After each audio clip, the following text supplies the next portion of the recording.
All right, here we go. You got the notes? Yep, got them right here. All right, here we go. All right, welcome everybody. This is the Marvel Minute. I am Brandon, as always, joined by Trevitt. And we forgot to do a poll this week, so we did the old Jim method, and we chose the number one out. New Mutants, Dead Souls. Is that part of the title, or is that just the title of this story? It's part of the title of the miniseries. It's the title of the miniseries, basically. Okay, all right. I couldn't tell if that was just. I'm like, is that just this issue, or is that the title of the book? So yeah, I mean, New Mutants, Dead Souls. I guess number one. Writer is Matthew Rosenberg. Art team Adam Gorham. What? It ran out of batteries. Oh, can you hear that?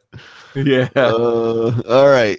So I'm going to continue talking while I put Leap on Netflix Kids here. So yeah, New Mutants number one, writer Matthew Rosenberg. We got art team of Adam Gorham, Michael Garland, and this is a Marvel Comics production. What's this? A 6-issue mini, I believe. Yep. So yeah, that's where we're at. And hand up. I already said this, but I 100% forgot to put up a poll this week. So we went with the Jim theory of choosing comic books to talk about and chose a new number one on the shelf. In line with the relaunch of various other X-Men titles, New Mutants now get their turn, and we're here to talk about it. So should you buy, borrow, or forget the latest New Mutants book? Let's find out.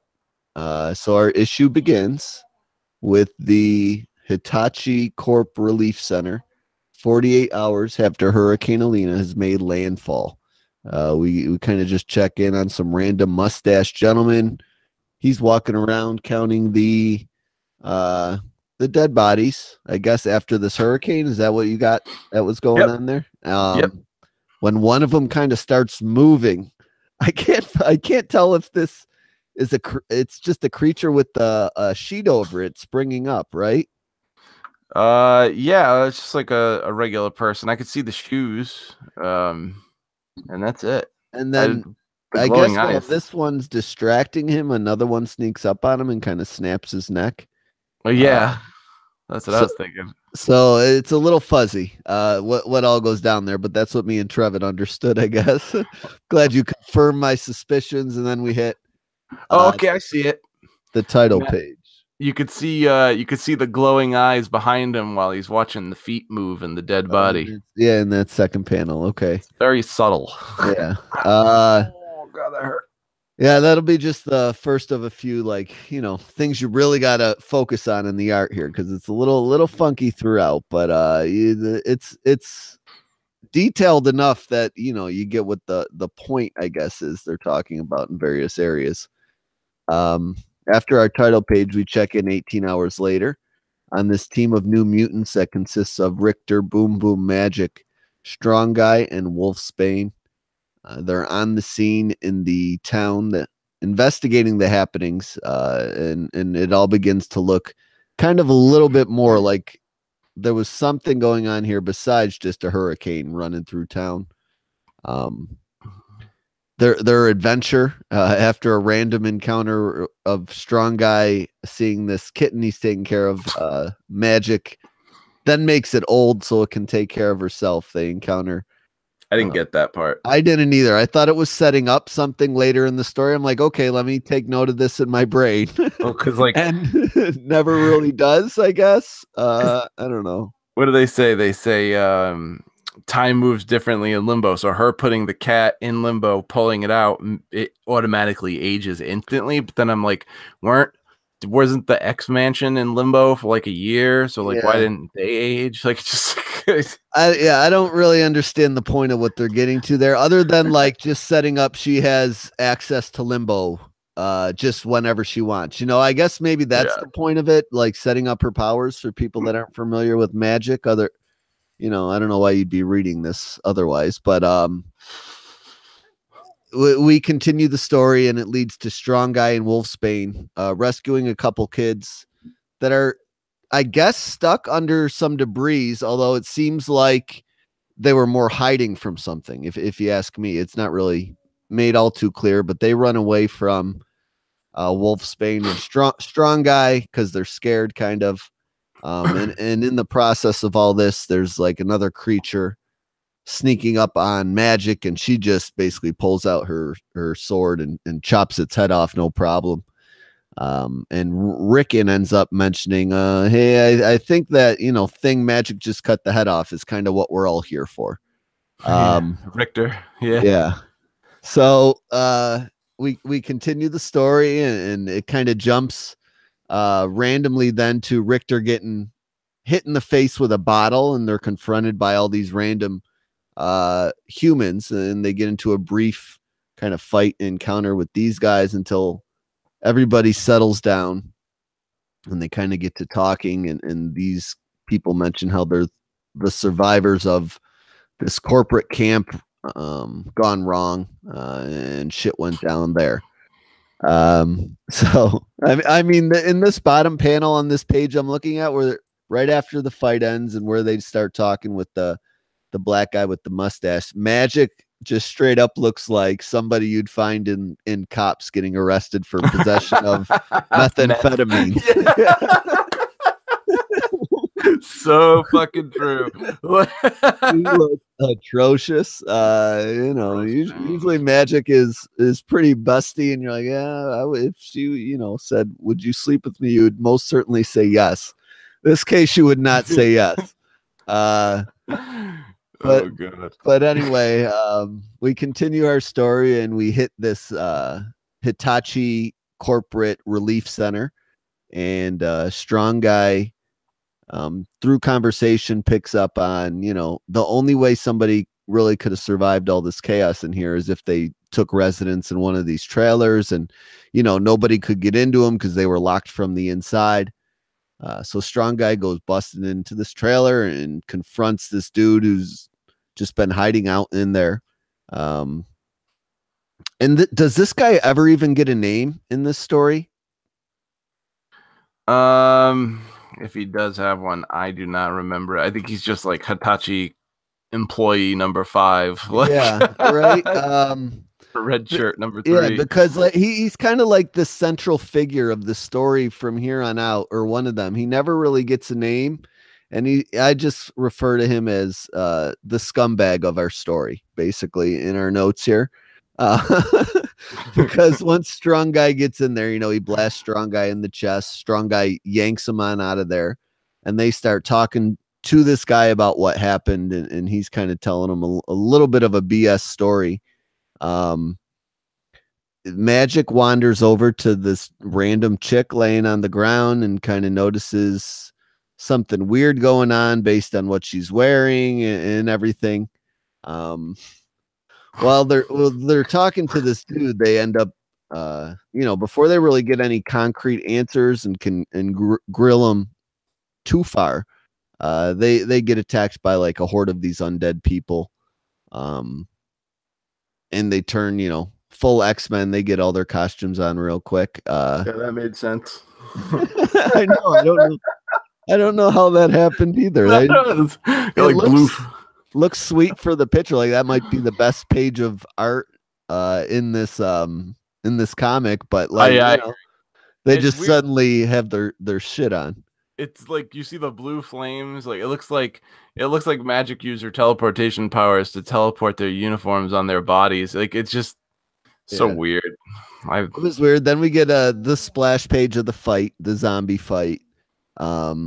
And Magic suddenly disappears. You're like, oh, what a dirtbag. She just totally left all the other New Mutants hanging to fight these zombie dudes. Rickon and Boom Boom end up, doing a power combo to buy themselves a little time, leading to Magic coming back.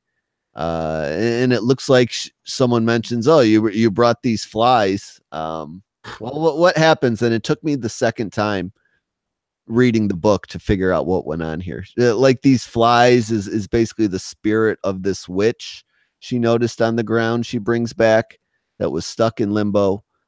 This witch is the one pissed and responsible for all these zombies running around.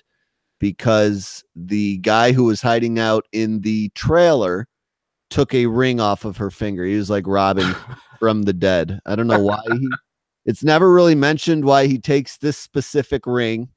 It's just the one he took, and it Yeah, because pissed this switch off. she's got like 2 rings on every finger, but he Yeah. just takes the one ring that makes her mad enough to make zombies. Yeah. So Magic, basically mentions to this guy, stop bullshitting and give the ring back. So he gives it back to the witch, and he's like, I don't know why I took it. So we don't get any really closure there. He's just like, oh, this is the one I took because I took it. Here's your ring back. And she wanders off once she gets her ring back, and all the zombies end up just, falling dead in place. They kind of scold this dude a little bit because he's like, you're just going to let this witch responsible for all this walk away? And Magic's like, no, scumbag, you're the reason this all happened. And then and then they teleport out of here. The end, like nobody's held responsible for any events. There's a bunch of dead people, just now zombies, dead again. And the survivors are left to tell everybody what happened, I guess. We go to later on, and it's at Hitachi headquarters, and we see who's responsible for basically assembling the New Mutants again. And it is is it Karma? Yeah, Karma. Okay, Karma. I was going to say Kamara, but I'm saying an A that's not there. So Karma, former New Mutant. She basically has assembled them because she wants them investigating paranormal occurrences. And when one of the New Mutants basically mentions, why do you want us doing that? The conversation gets interrupted, and they get sent off on another mission. We don't really find out where they're sent off to, although we kind of would be led to think it connects to our cliffhanger here, which is taking place in Canterbury, Connecticut. And we kind of just got a group of boys beating up this one other specific boy, claiming he's a mutant.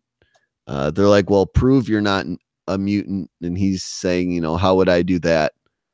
And they get this idea that he kind of snoops on this dude called the Alone Man and his house. And it looks like there's just a bunch of dead baby dolls he has dismembered all over the place. I don't know what's going on there. Or their bones. It's hard to tell what is what, because it's obviously like a baby on the stump. I Like think they're doll parts. It's like doll. Yeah. And I can't tell if it's a pile of bones in the background or more toys on. It's like Eric Shea gone wrong. If Boys Toys had failed, you know what I'm saying? I don't know what's going on here. But that's the end of our issue, to be continued. So yeah, and then you get a preview of the next issue. The art looks a little better, I guess, on the cover anyway. Yeah, but, well, it's Stegman. Buy, borrow, or forget. I actually initially came into this leaning. I'm getting shushed by my daughter because she can't hear her pony show. But I came into this with leaning towards a borrow really before we started talking about it. But I don't know. Really looking through it for a third time, the people the story centers on, mainly the witch and this dude who stole the ring from the witch, really have no characterization or anything, or you don't care about the conflict and why the New Mutants are there, or why any of it really happened. You're not given a reason other than someone was mad. A ring was stolen off her dead body. You don't find out why the New Mutants are assembled, or I'm sure all that is coming down the line, but I don't know. It just wasn't a strong introduction for me. And that sucks because I like a lot of the characters in this title. I'm interested when they get together and they do something, but I'm not interested really after one issue. And I might peek back in on it because of the characters and stuff. I'm really kind of a person that can be drawn to a book based on the characters in it. But I don't know. I think I'll wait to see what people say about the next couple before I give it another chance here. So I think it's kind of a forget. Just there's no fun to be had really in the art. Like Magic looks pretty atrocious throughout. Strong Guy doesn't even look that imposing compared to the other characters like he normally does.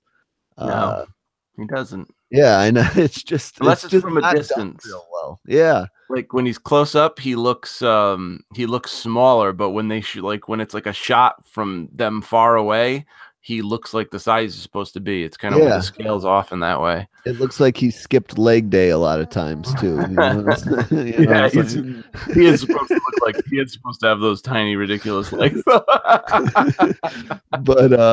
yeah, I don't know. I want to like it. I do. But I think this is a forget for now, and it maybe, and that sucks because I like a lot of Matthew Rosenberg's. I don't know if this was just kind of rushed out there, or like if the art was better, I would definitely say it's a borrow, but it's not a borrow right now. It's a forget for me. I don't know. What you think? um, I'm not a big fan of the colors either, to be Yeah, honest. it's that washed out coloring. Yeah, I love all the characters. All the New Mutants and X Factor characters in this book. I like Richter a lot. I don't know what happened to his mustache. The past couple times we saw Richter, he had this big mustache and it just even last week in Iceman, he had a mustache and it just disappeared. He looks 16 in this book. He does. He does. Magic, she does. She looks like white trailer park trash. She looks nothing like the last time you saw her, which wasn't too long ago. No. She completely reverted to her old costume, and everybody seems to have. Richter's not even in his actual costume that he wore last week in Iceman. So I don't know. I don't know what's going on. Yeah. I don't know why they can magically. I think magic can do that. I think I've seen her do that before, like be in regular clothes and then like teleport her clothes on or use magic to, because she can use magic. But yeah, I'm not a big fan of the art either. I think the color kind of doesn't do it any favors. I think the best page was that page when they were transforming into their costumes. I don't know what's going on with Magic's sword, why it's not the sword that we've been seeing for like the past 6 or 7 years, and it's the sword that we used to see like 10 or 15 years ago. I don't know why there was a change in the sword in the first place, but they just can't seem to keep it straight. Yeah, I like the big, huge sword. I did too. I wonder what happened to it. Maybe she's got multiple swords, and today was the day she just decided to take the smaller one out. I kind of feel the same way you feel about it. Like this issue just didn't grab me at all. Maybe this was just like an introduction to show you where they're at, and the next issue is going to be better and take us on the story of what this arc is going to be about. But right now, I'm just not feeling it. I'll give it another chance next month. But yeah, it's a forget for me. Are they? Is this one of those books with shifting art teams?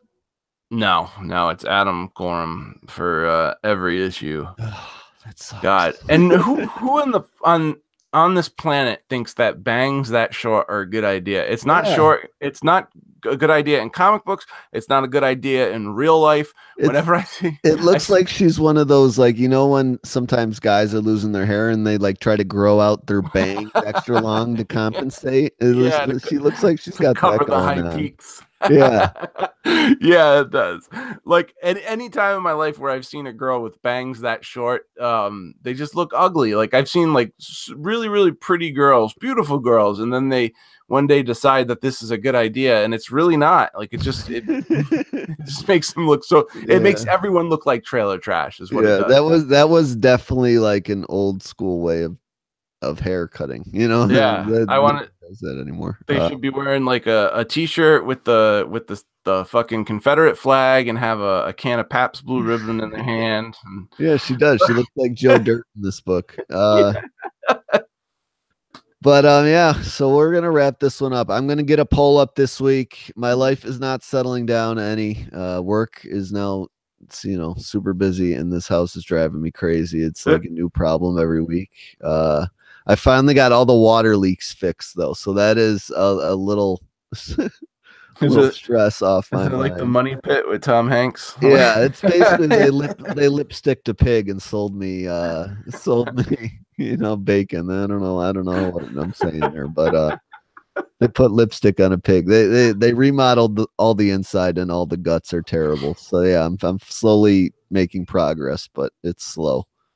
Oh man. So yeah, that's if you Trevit is actually I meant to mention he's going to take over Marvel Madness for a little bit with Double Aaron. They're going to fill in while I get shit in order here. It'll take me hopefully less than a month. That's what my plan is. But yeah. So the water is fixed though. That's a good thing. That was really stressing me out. Um yeah. All right. So that's my rant. Like I said, poll will be up Monday this week. I'll get that taken care of and get your vote in. You guys know where to find us. You know all that stuff. So we're gonna wrap things up. Any last words there? Nope. All right, guys. So yeah, hit us up throughout the week. Look for that poll, get your vote in, and we'll talk in 7. Peace out. Peace.